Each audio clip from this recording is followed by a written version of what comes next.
கீழ்ப்பாக்கம் பகுதியில் HDFC வங்கிக்குள் புகுந்து மனைவியை கொடூரமாக வெட்டிய கணவனை போலீசார் கைது செய்திருக்கிறார்கள். ஏற்கனவே கடந்த வருடம் மனைவி மீது உள்ள கோபத்தில் 7 வயது மகளை கொலை செய்த சதீஷ் மீண்டும் சிறையிலிருந்து வெளிவந்து இந்த கொடூர சம்பவத்தை அரங்கேற்றிருக்கிறார்.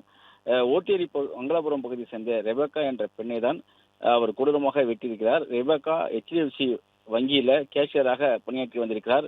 இன்று மாலை வழக்கம் போல பணியில் இருந்தபோது திடீரென உள்ளே புகுந்த சதீஷ் ரெபேக்காவை கொடூரமாக தாக்கியிருக்கிறார். இது தலை, காது, வாய், கை என பல இடங்களில் உடலில் அவருக்கு வெட்டுக்காயங்கள் ஏற்பட்டிருக்கிறது.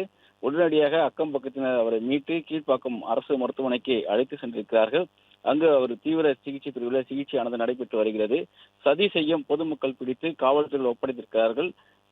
சதீஷை கைது செய்து போலீசார் விசாரணை மேற்கொண்டு வருகிறார்கள்.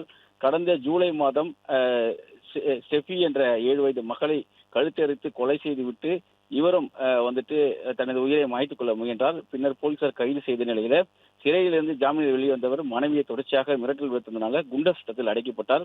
கடந்த 17ஆம் தேதி தான் சிறையிலிருந்து வெளியே வந்த நிலையில மனைவியை பழிவாங்க காத்திருந்து இந்த கொடூர செயலில் அவர் ஈடுபட்டிருக்கிறார். தொடர்ச்சியாக போலீசார் சதீஷிடம் விசாரணை மேற்கொண்டு வருகிறார்கள். அவர் மீது கடுமையான நடவடிக்கைகள் எடுக்கப்பட வேண்டும், சிறையிலிருந்து வெளியேறாத மீது அவர் மீது நடவடிக்கை எடுக்க வேண்டும் என்று அவரது பெற்றோர் மற்றும் உறவினர் கோரிக்கை வைத்திருக்கிறார்கள். அலட்சியமாக போலீசார் செயல்பட்டதால் இந்த சம்பவம் நடைபெற்றதாகவும் ஒரு குற்றச்சாட்டை முன்வைத்திருக்கிறார்கள். தற்போது சதீஷ் தொடர் விசாரணை நடைபெற்று வருகிறது.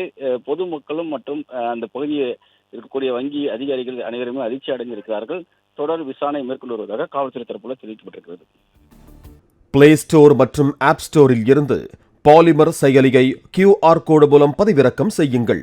செய்திகளை உடனுக்குடன் பெறுங்கள்.